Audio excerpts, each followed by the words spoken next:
I'm good, Babosha. How are you? I'm good. Nice to see you. Oh, nice to see you as well. How's the weather treating you? I love the weather, actually. Yeah. This is my type of weather, you know, just like, it makes me feel like going out and actually doing something in my day. I feel like too much sun is it's not good for me. I think you're like one of the few people who feel that way about this weather. I take advantage of it for sure, because I know everyone is in bed. I'm just like, now is the time to go out. Go and do stuff. Yeah. Okay, so we are at one of your 3 locations. This is IKOJN at Greenhouse. Yeah. Where are your other 2 locations? So we have IKOJN at Imara Mall. That's on Mombasa Road. And we also have IKOJN at Westgate Mall on first floor, both on first floor. But this one is on ground floor. Yeah. That's like spectacular. Yeah. I can't wait for the day where I can say we have Safari at A, Safari at B. It's like, babe, go. Let me tell you soon. It's just a matter of honestly seeing the vision and just going for it every single day. Yeah. Sometimes I think we look at the end goal and make it too big when it's actually not that big. If you just like do actionable steps every day, it's totally achievable.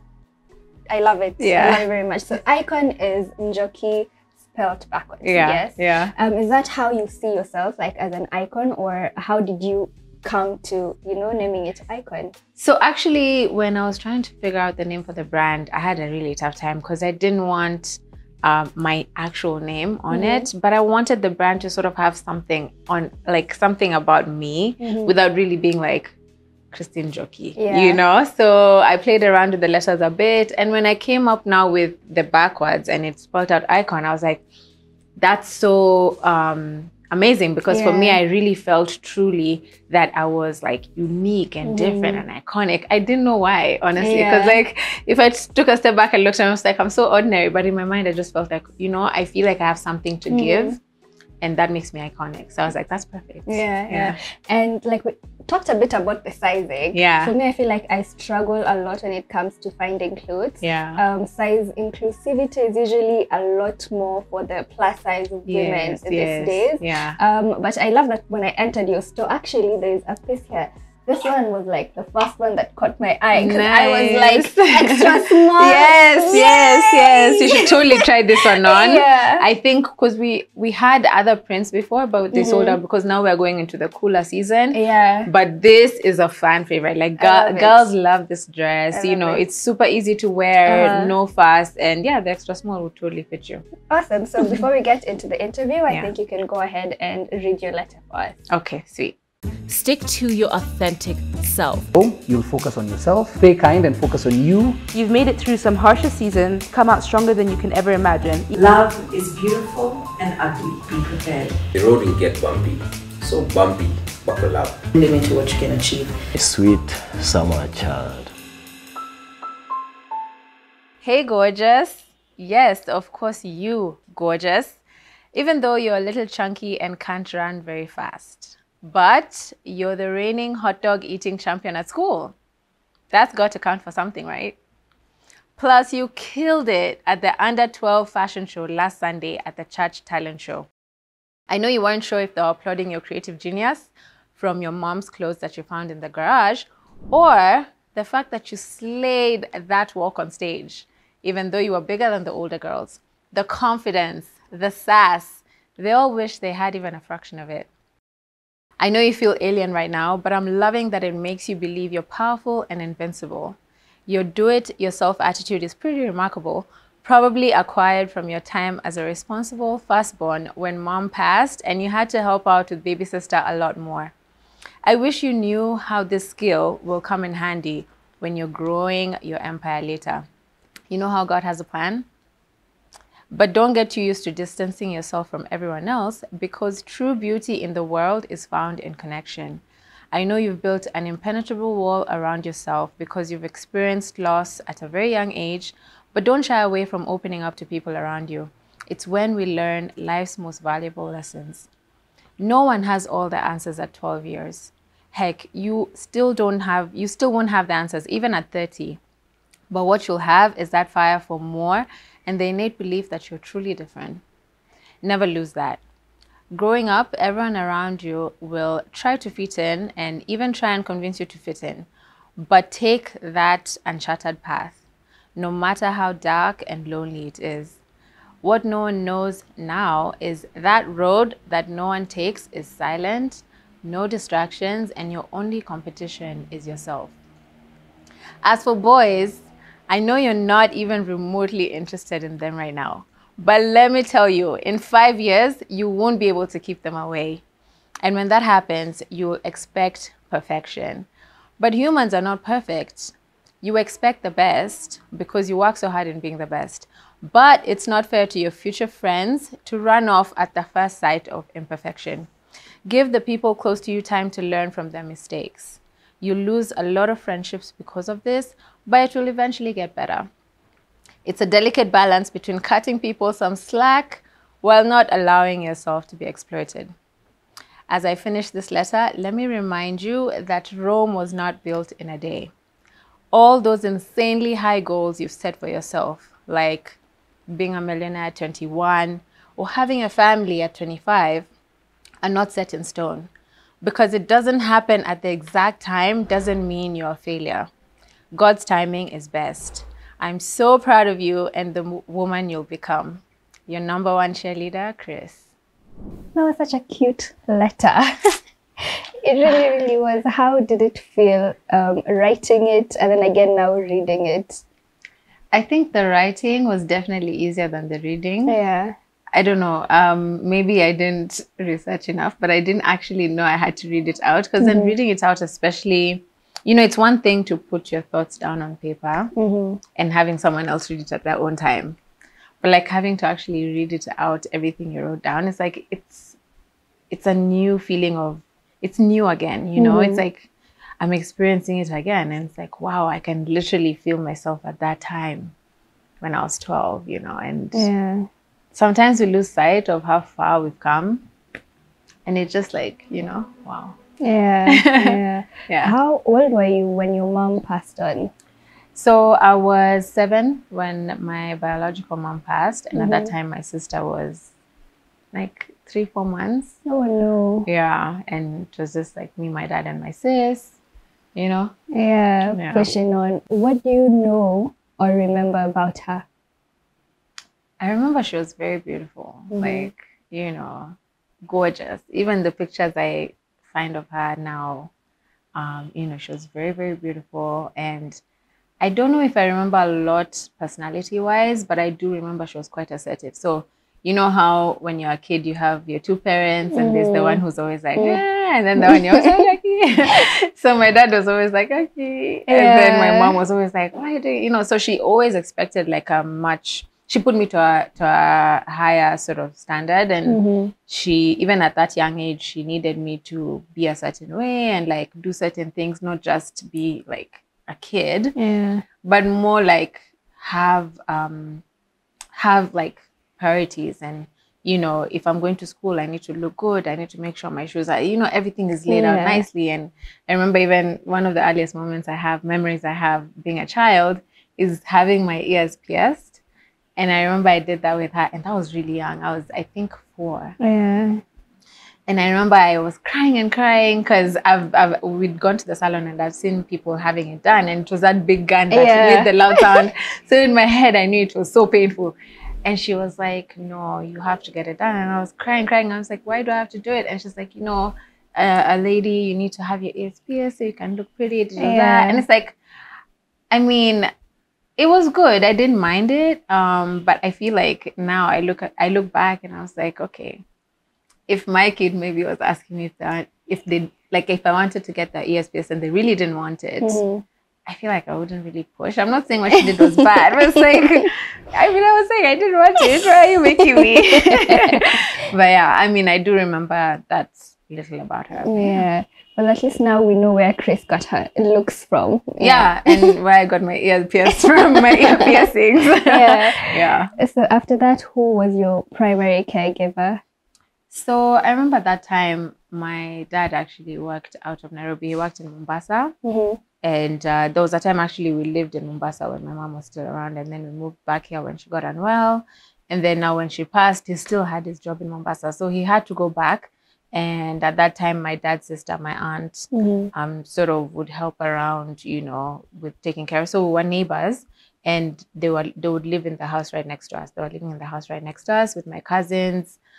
So they were there for a watchful eye, but primarily it was myself, my sister, and the nanny. And then I would take up now a lot of that responsibility, because my dad would, you know, sort of, as much as the nanny is there, he would make sure that I'm on top of, you know, the money he's leaving behind. Are we buying what needs to be bought? Food stuff, you know, making sure that things in the house are okay. As much as there's an adult, it's like he put that responsibility partly on me as well, where he was like, okay, now you're the one in charge of your sister, so you need to make sure things are okay. But in case of anything, your aunt is there. Yeah. And at such a young age, how was it like, you know, being partly responsible for like your younger sister and also, you know, like the running of the household? I think at that time, it made me feel like a big sis. Like it really made, at that time, I don't even think I processed loss really. For me, it was just like, okay, my mom who was there is not there anymore. You know, and I know we talked about it a bit with my dad, but I didn't really process what that meant. So for me, it was like, okay, now I'm in charge. You know, I was like the big person in the house. And, you know, I used to, of course, there were some times when I'd get naughty with that kind of responsibility, where, you know, I remember very vividly when I was young, when the nanny would cook dinner. She loved cooking ugali, and I didn't like ugali. So every time, and you know, it's just the three of us. So every time she'd cook ugali, I'd go sneak into the kitchen when she's boiling the water, and I'd dump a cup of sugar in it. So that the ugali comes out sweet, and then I can eat it. So there was a bit of that, like, I guess you'd call it like bossiness, where it's like, okay, I've been given responsibility, so me and you are the same, you know? So don't make me eat something I don't like. I'll like make it the way I want it, or... But all in all, honestly, for me, it was a chance for, it made me feel like, okay, I'm not a kid. I'm not a child.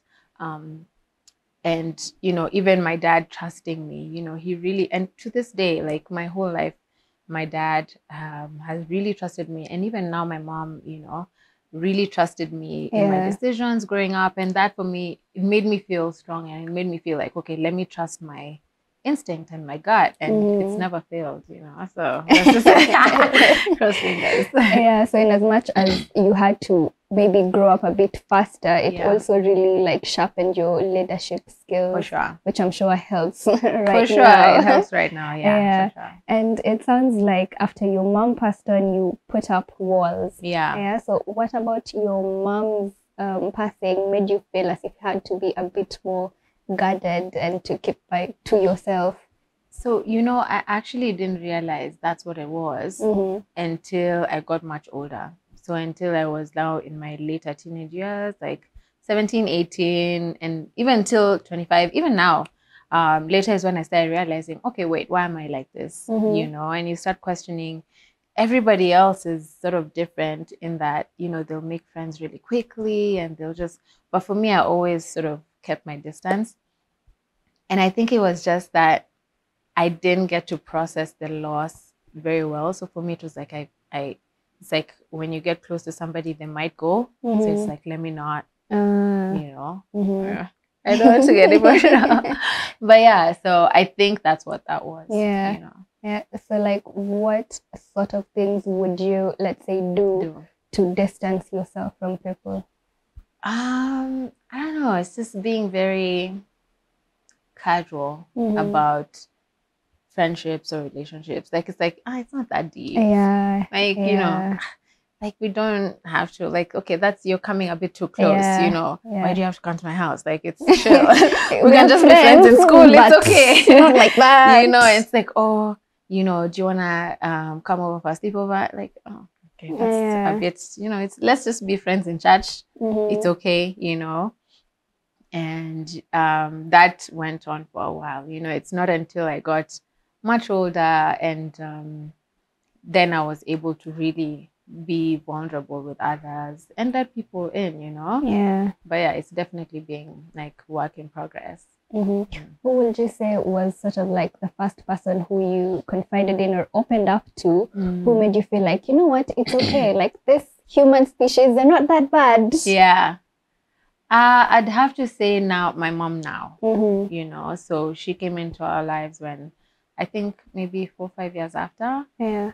And she was like, to me, like, she was so good. Yeah. You know, I never ever felt like she was trying to replace anyone or like nothing, you know. She really showed me like love from a different angle. And she, right now, she's my best friend. She's even part of IKOJN. She's, you know, she works with the IKOJN team and she helps us. Yeah, it's amazing. I love her. Yeah. And what would you say is like your favorite lesson that you've learned from building these connections with people? Favorite lesson, I think knowing that everyone's different and everybody has flaws, you know. Yeah. I think, yes, we can expect a lot from others because we all need to sort of put ourselves to a higher standard, but at the same time, we have flaws. We make mistakes. Not everybody can be perfect. So I think that's been my biggest lesson. Yeah.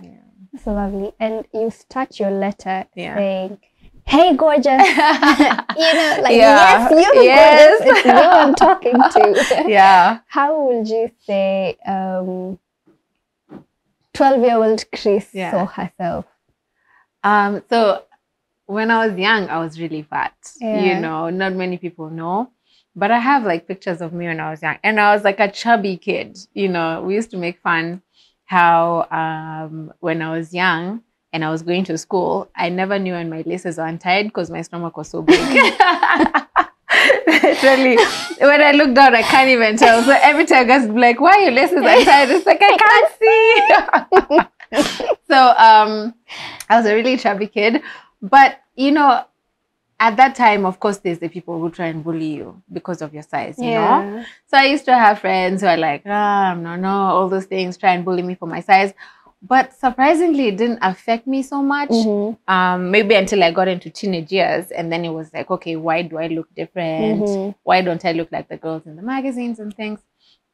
But yeah, I was big. And I think for me, it was when I started seeing especially like stretch marks on my body at a young age, then I was like, okay, definitely not every kid is experiencing this, you know. So I don't know where it came from, but I sort of instilled in myself to start like pep talking me because I'm so different and no one really understands who I am aside from how I look. So it's like, I know me and I know what's in my mind, in my heart, and I know how I feel. And it's like, let me talk to myself good every single day. And it won't matter really what everyone else sees. So you unlocked the daily affirmations before it was even a thing. Yes, I did. I'm telling you, I used to look at myself and I was like, you know, I really was that. I was that girl, you know. So much. Yeah, and I think even, I wish there was even recordings because I used to do so many of those talent shows and all of mine were fashion shows. Yeah. All of mine were fashion shows and I would be modeling all these clothes I found in the garage, my mom's old clothes that I've altered. And as I was just confident, like me, I just felt like, yo, I know I don't look like you, I know I'm not sexy, but look at this shit, you know? Yeah, I really did feel different and unique. And for me, that was even me being not like everybody else I saw. For me, it was almost like a good thing. It's like, I'm different from you all. So, you know, I'm not like everybody else. It's like, yeah. So you also mentioned that there, like you'd see other kids trying to fit in. Yeah. What are some of the things that they would do to try and fit in? So I think for me, the biggest one would be like with boys, you know, I'd see kids, especially now the girls my age, you know, very much about like boys, writing all these letters and doing all these things. And, you know, for me, I was just like, okay. And I think it was part of the distancing thing where I would just be like, okay, clearly I'm fat. No boy was really looking at me at the time, but I used that to my strength and be like, okay, it's just because they can't get me. Like, I'm too advanced. You know? Like, they just can't even understand me right now. It's okay. Actually, this is so good because I can actually focus on my goals and what I need to do for my life, which was getting to be a millionaire at 21. So I was like, actually, boys are such a waste of time. But yeah, it was a lot around just peer things, you know, boys, you know, going out, meeting up all the time, going to the mall, just like things like that. But yeah, I don't know. It was a different time, because I think of the time now and kids now, we didn't have a lot of those things. You know? There was no phones, there was no. So if you're not out in the street playing with your friends, you're either like walking around in the mall or something. Yeah. And now that was my thing. For me, I really was good at assembling people in my neighborhood and going to the street, playing games. I was really good. Like, even that age, I was really good at just like connecting people and talking to people. We leave it on the street though. I'm not gonna actually, we're not coming to my house. It's like, let's come here, we're fun. And then it's upstairs, you know? But yeah, I think for me, that was the biggest one. Just not being with what every other younger teenager was focused on. Yeah. You know? Do you feel like there is some stuff that people pressured you to get into at that age? Yeah. No. I can't even think of anything. At that age, no. Maybe a little bit later, you know, after school, after high school. I wouldn't say pressured. I feel like I was probably the one leading everyone. You were the problem. Yeah, maybe I was the issue. But no, I think I by that time, I had a very strong idea of sort of who I was. And remember, at the back of my mind, I'm like, yo, I have been, you know, so responsible at home. Like, I'm not like you guys. You guys are like kids. Me, I'm like close to an adult, you know. So I wouldn't say anyone pressured me to anything. Yeah. But like we've talked about, you were a very confident kid. So at 12-year-old, where was all that confidence stemming from? Where was it coming from? Yeah. Part of it also, I think, probably is the way my dad and I's relationship was. In the beginning, you know, it was just me and him, and maybe I didn't see him a lot. But when he moved back, I know my dad has always been my biggest supporter, you know. And, you know, somehow in his own way, it's not like, oh my God, yes, you go, girl. But like in his own way, he would tell me things. And it just connected. And I was like, I believe you. Yeah. You know, he's like, you're smart and you're capable and you can do anything. And I was like, I actually believe you. No, I think it's really important because for me now, on the flip side, now with my dad, he's never made me feel like there's nothing I can't do as well. And immediately you said that, I remember there's a time when I got my first car. And he was like, you have a car, you need to learn how to change a tire. And I've always been down to do the dirty stuff. I'm like, let's go learn to change a tire. And we got there and we're opening like the nuts. Yeah, the nuts. So trying to open it, and I'm like, I can't. He's like, no, what if you're by yourself? You need to figure out. He's like, step on it. Like, jump on it and do it. And I did it and it opened, and he was like, see? Yeah, like, you have to figure out how to get through these things. But you also say that it was very lonely and sometimes even dark to be different. In what ways was it lonely and dark to, you know that you're different?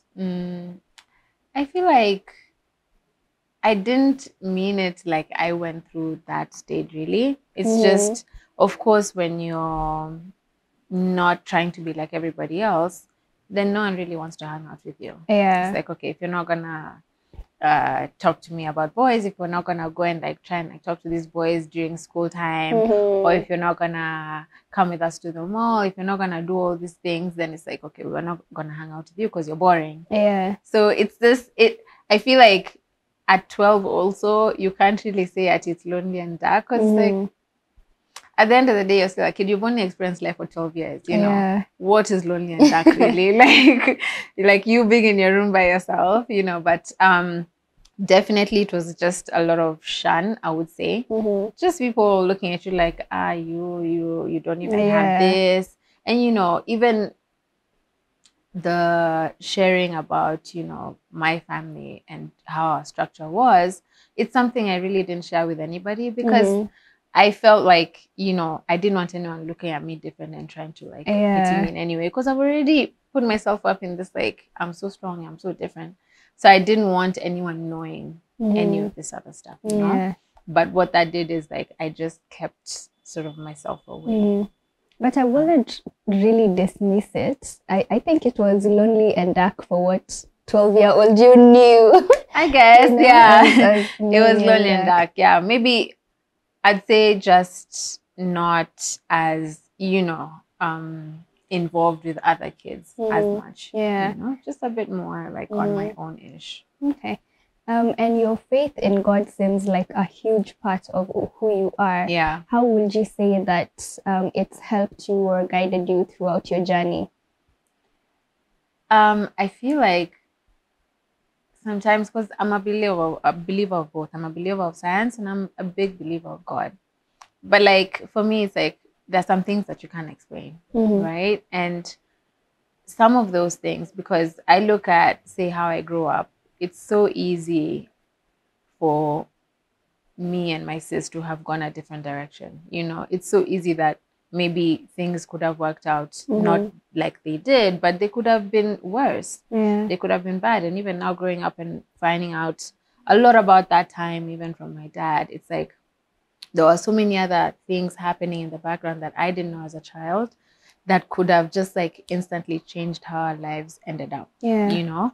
And for me, when I look at such things, I'm like, the only explanation, honestly, it's God, you know? And I feel like sometimes we have this huge plan for ourselves and we say we're going to do this by this, but you can't really do much if it's not part of God's plan. Yeah. You know, so for me, it's like, I'm not strongly religious and I don't go preaching to everybody, but I definitely believe that God's plan is my plan. Yeah. And actually, speaking of, you know, God's plan, when you mentioned it in the letter, were you talking about your fashion journey, like in specific? When was that? When you say, you know how God has a plan? I see. Yes. Yeah. I think I was talking about my journey in fashion, but also my journey in, you know, just as a young woman, you know, I feel like sometimes we take advantage. I mean, we take for granted where we are and where we could have been before. You know, there's so many, you know, we're not lucky to be here. You know, we are not, definitely a lot has gone into who we are now, but there are many women who end up in a different side or in a different path in life. And it's just through God's grace that we end up where we are. And I think that's something we should definitely recognize. Awesome. Now, before we get into the second part, I'd like us to do a fun, quick little challenge where we can style each other. So you can pick something for me and I can pick something for you. I already have something in mind. Do you? I do. Okay. I already, like, the first thing I saw when I got in here. So let's get into it. Okay, awesome. Let's do it.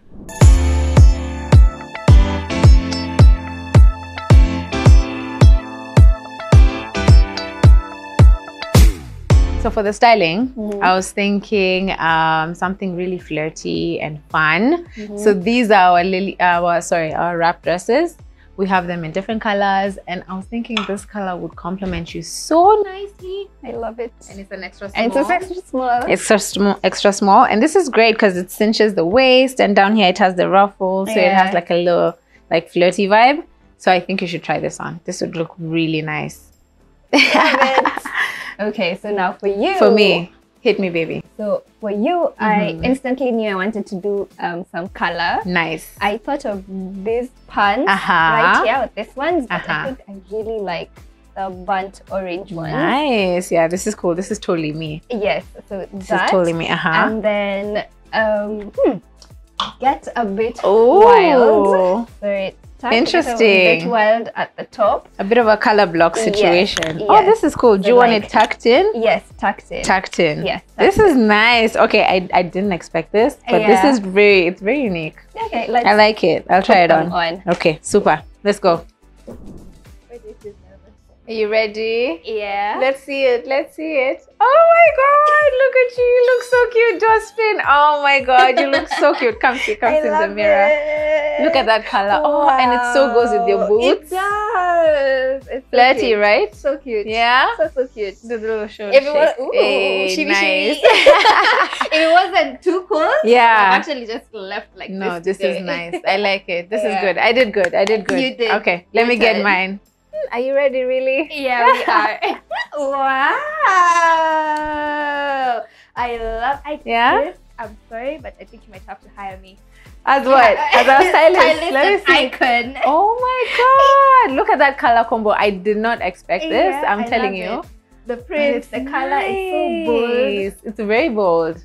I'm into it. No, this is dope. Yeah. You have a good eye. And I like how this is oversized and then the cinch here and then oversized.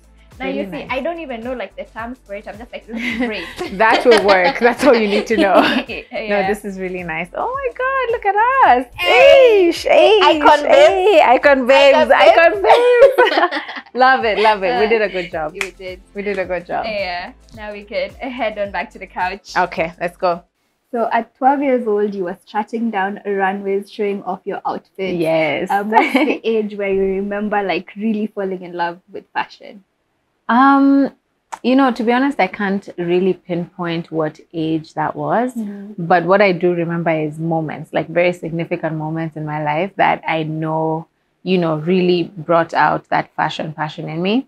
And the biggest one for me was when I found a suitcase of my mom's old clothes in the garage. At that time, I was, I think, around 11, 12. And I honestly felt like I struck gold. Yeah. I was like, oh my God, what is this? And you know, that time, her era, all of those clothes were like satin, really bright colors, emerald green, pinks, red. Like, I mean, it was beautiful. And with shoulder pads, like everything was bright and bold. So that for me was a big one. The other one I would say was I really loved these, you know, these magazines that used to have the small toe gifts. Yes.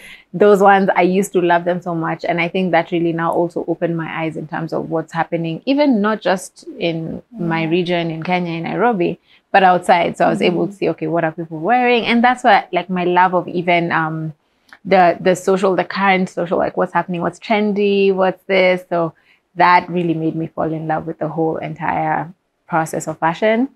And is there anything else? I think those are the two main ones. Yeah. You know, those are the two main ones. And I remember also at that time, I had family members who would travel a lot. So every time they travel, they'd come back with fashion magazines, you know, like the Vogues and the thing. And very early on now, for me, how you'd have kids who put up posters of football players or celebrities, for me it would be like Guess ads or Prada ads, you know, where the woman is looking so good. And I was like, I'd have that all over my room. So from a young age, you knew. I was like, I like that. I like I'm more drawn to that than anything else. You know, I didn't know what it meant, but I just knew I loved it. So then how did you go from discovering, you know, the chest of gold to becoming a fashionpreneur? What has your journey been like from the beginning, the ups and the downs? Yeah, it's been it's been a lot, you know. How many years has it been? I think the journey in total has been probably, I'd say 15 years. But the business itself, IKOJN specifically, has been 8 years. And the reason I say that is because, you know, my fashion journey started when I went to fashion school. And that was not immediately after high school, but soon after. So after high school, I had maybe a year and a half when I was testing out different things. I didn't know studying fashion was an option. My parents didn't know studying fashion was an option. So until I found out it was, I was just like trying out different things. And yeah, I eventually started fashion school, did that for about 4 years. And then when I left, I started another business. I had another business before IKOJN, you know, and I did that for about a year and a half, and then eventually started IKOJN. So I'd say all in all, it's been maybe 15, maybe 16 years, the whole journey. And I mean, you know, I don't know if I have much to say about it because like it's so big. Yeah. I think of myself when I was in school, and at that time, you know, I had this dream of what I wanted to do. And very early on, even with my fashion journey, I knew what I wanted to achieve with myself and with what I created. And I think that vision has stayed true the entire time. That's what I'd say has been the most consistent thing. You know, I've never wavered on how I want the brand to be, who I want to sort of satisfy, who our consumer is going to be, how I want to make them feel, what my inspiration is. Like, those things have never really changed. But the journey has definitely taken me, you know, on different wavelengths, you know. I mean, I could write a book about how much ups and downs we've gone through. But for me, I look at it all as learning, you know. I don't think yet there's been anything I've experienced in my journey that has made me like want to quit seriously. Of course, there are moments where I'm just like, oh God, maybe it's not for me to do that. But you know, that's just fear. But there's never really been a moment where I'm just like, I'm done, you know. But yeah, definitely, I will let you know once the book is out. And you can get to read all about the journey. But it's been is there an actual book coming out? Of course there is. Oh, I love it. Of course. But yeah, I mean, it's been fantastic. It's been really, really, really amazing. I wouldn't wish for anything else. And actually, what you've said right now has sort of come full circle with even what I usually say the aim of the podcast is, which is usually to let people know that you should trust the process, that people who you're looking up to started from somewhere. And in the beginning, I was like, oh my God, I can't wait to say that Safiri has, you know, a store here, a store there, and we're not even a year old. And here you are being like, it took 8 years. It took a while. It took a while. So definitely do keep, you know, trusting the process and trusting that everything would work out great. And I always say, as long as every single day, and it's actually something my dad told me, is like, whatever it is you've decided you're going to do with life, just make sure every single day you take a small step towards that goal, whatever that looks like to you. But never let a day pass by that you haven't done something to take you closer to your goal. That's like really, really good advice. Actually, was thinking about, I was like, what have I done today? Like, the day's not over. It's not over yet. And even this, I mean, this is something, you know, that's closer to a step to your goal. So I think that if we just think of it as baby steps in that way, as opposed to always focusing on the big thing, then it's a lot easier to sort of achieve what it is you've set out for yourself. So millionaire by 21, that was like a huge goal. I mean, I'm telling you, girl, I don't know what I thought. I mean, I liked it. I think I really, really I like setting like bigger targets for myself. So that if anything, I just like fall kidogo short. But was I a millionaire at 21? Not even close. I didn't even know I knew what I wanted to do. I think I just joined fashion school. And at that time, I think I was just like, I was in that, you know, starving artist like phase, you know, I'm just like, oh my God, I'm just a designer. But yeah, there was nowhere close to millionaire anywhere there. But, you know, I think we all need to go through those stages, you know. If I didn't go through that, I wouldn't be here now, you know. For sure. So yeah, those are they were audacious, very audacious goals. But I loved it. For sure. And in your letter, you also mentioned about what are described being a perfectionist. Why do you think you expected such high levels of perfection from both like your romantic and platonic partners? I think for me, it's because I really like, before I do anything, before I act or say something or, you know, to anybody, I put a lot of thought into it. I'm not the type of person who will like explode in anger or, you know, if someone pisses me off, talk badly or whatever. So for me, it's like I put so much thought in my interactions with others and how I treat people. I would just expect others to do the same. It doesn't always happen. And, you know, it's been a long journey of frustration. It's like, okay, why aren't you like me? You know, why am I the only one who has to be the bigger person or like do the right thing or whatever? But now I've just come to terms with that. I'm just like, it is who I am. With the perfection side, I've just gotten to learn to cut people a bit of slack here and there. But I definitely, and I'm a Virgo, so I can get very like, I don't say judgmental, but I can be very like, so that's how you're doing it. But I'll just keep it in my head.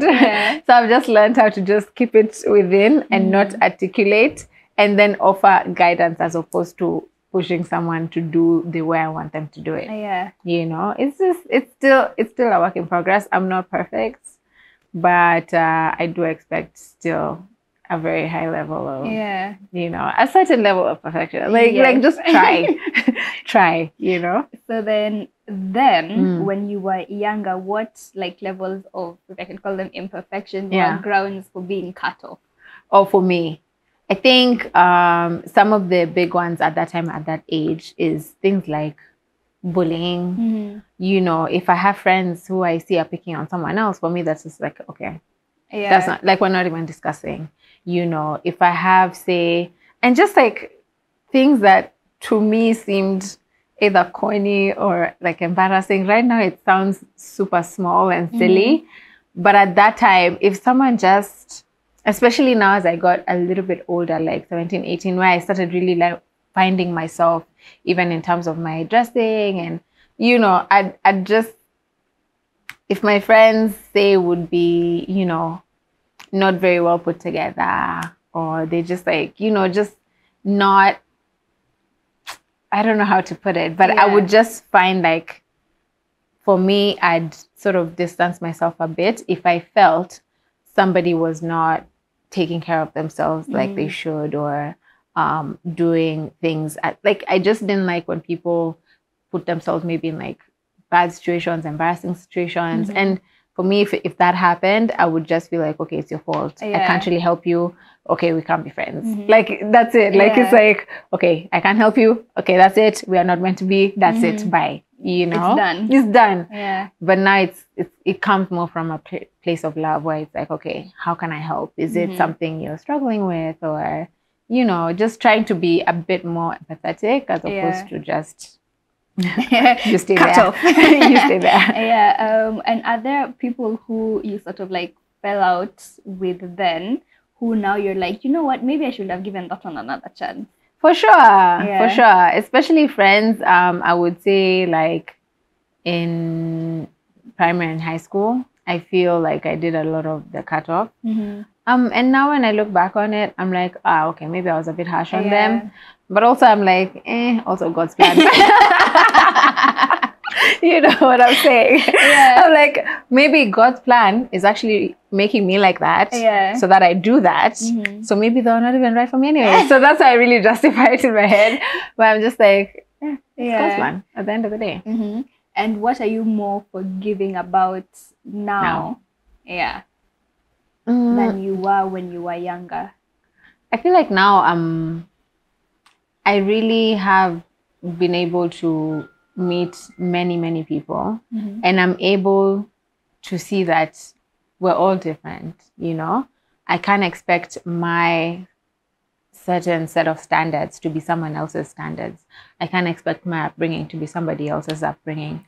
So it's just a sense of maturity where I've been able to see, when I see all these people and how they've been brought up and what their beliefs are and everything, I'm now more understanding to them, because it's like, I mean, you cannot expect them to believe the same things as you down to the T. So now I'm like, okay, I guess we can be friends. And do you think like expecting perfection from others sort of affected your relationship with yourself, whereby if you didn't do something, you know, 100% perfectly, you'd be like, no, you know, I've messed up, I've done this the wrong way? No, for sure. And I still struggle with that, actually. It's like, for me, I still struggle with not, it gets to a point where if I know I'm not able to execute perfectly, I'd rather not even do it. And that's used to, especially before, it used to hold me back so much, you know. It even held me back. Probably, like, IKOJN should have probably started a year or 2 years before, but because of that, like, sense of it needs to be perfect, it didn't. Now it's gotten a lot better, but I still here and there struggle with that, where it's like, I have to keep telling myself, it's okay, just do it. If it doesn't have to be perfect, it's fine. you'll work on it, but it's really improved. Like now, and I think it's because I started IKOJN that actually helped me overcome that fear. You know, because essentially it's a fear of not succeeding or not doing something right, you know. But yeah, definitely we're still working on it. Yeah. Okay, so as we wind up, you're now 33. Yes. 33. Big age. No, not too far. It's bigger. I'm basically middle-aged. Yeah. Truly. Yeah, middle-aged. Yeah. Is there anything that we can expect from IKOJN? Maybe, you know, going out of Nairobi, or even from Cris, the brand, apart from the book? So I think for IKOJN, definitely we are now in our growth stage.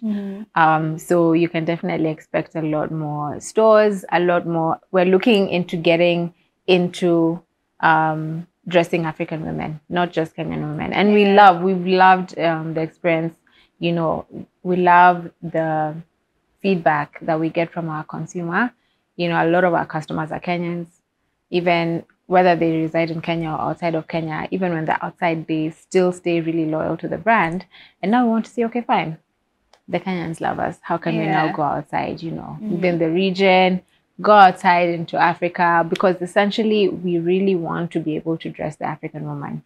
So yeah, you should really look out for that. That's going to be huge. In terms of Cris, I think for me, it's like right now, I'm seeing my baby growing up, you know. IKOJN is growing up, and it's like, okay, IKOJN needed me a lot more when she was a toddler, but now I'm like, okay, now you're getting your legs, now you're moving. I can be there, but not all the way there 100%. So I'm now, as much as I'm really involved with the brand, I'm also taking a step back to even like learn more, work on myself more, and see how I can be a better leader for the people that I've brought into the team. You know, how can I show them maybe better ways to do things? How can I improve my skill to make sure that I'm impacting the right way the people who I'm leaving to lead the brand, you know? So yeah, there's going to be a lot of self-improvement, let's call it, with myself. I love it. We usually do, I've actually realized that I've said I love it so many times. It could turn into a short game, like take a shot every time. Every time you say I love it. Yeah, but you love it. I do. So we normally do a time capsule sort of thing. So you wrote a letter to your younger self, like 12-year-old Cris, and now we're going to leave a message to a 43-year-old Cris. 43. I feel like that's just 10 years. Maybe 63. Maybe 60. That's like how many? That's 30 years. I feel like that's a good number. 63. Go ahead, shoot. We can do it to this camera right here. Wow, what am I telling Grandma Cris now? Jeez. Grandma Cris. This is on the spot. Okay, 63. Okay. So I'm gonna call you Grammy Cris. Yeah, Grammy Cris. You'll probably have some grandkids, even if they're not yours, like from your womb. I know they'll be there because you love the idea of nurturing, you know, young minds, and you'll have lived a full life, you know, and you're still living. You're probably going to be that really cool, fashionable, sort of like Anna Winter vibe, walking into the IKOJN office with your heels, still at 63. That's what I'm envisioning. So don't let me down. But, you know, enjoy. I think this is going to be the time to really enjoy the fruits of your labor. And don't let it hold you back, you know. Be on that yacht, wear that bikini. You know, you're 63. You don't have to look like a 25-year-old model. So enjoy your body, you know, enjoy the people around you, because you've sacrificed so much time away from them to build what you've built. And now it's the time to actually enjoy the people around you, the people who you love. So yeah, have fun. Don't look at the end. In fact, look at the present, you know. Don't focus on, you know, how much longer do I have or anything like that. Especially because you're a Virgo, I know that's going to be like on your mind. But just enjoy the present. And you'll find that it's actually going to be fun, you know. Your close friends, keep them close. In fact, travel a lot with them. I think I'm really looking forward to seeing you, old croonies, at like karaoke, having cocktails. That's gonna be a fun one. So again, don't disappoint me. But yeah, I think all in all, you'll have lived a great life. So yeah, I'm looking forward to seeing you. Let me just say you missed the opportunity to start it with, "Hey, gorgeous." Oh my God, One more time. I did. I was crossing my fingers. It's not too late. Yeah. All right. So thank you so much, Cris, for Thank you. allowing us into your space and Thank for you. being our first guest for season 3. Now it's on paper. Now you can't change it. You have to be the first now you can't change it. I'm the first one. First episode 1. Yeah. No, thanks for having me. I think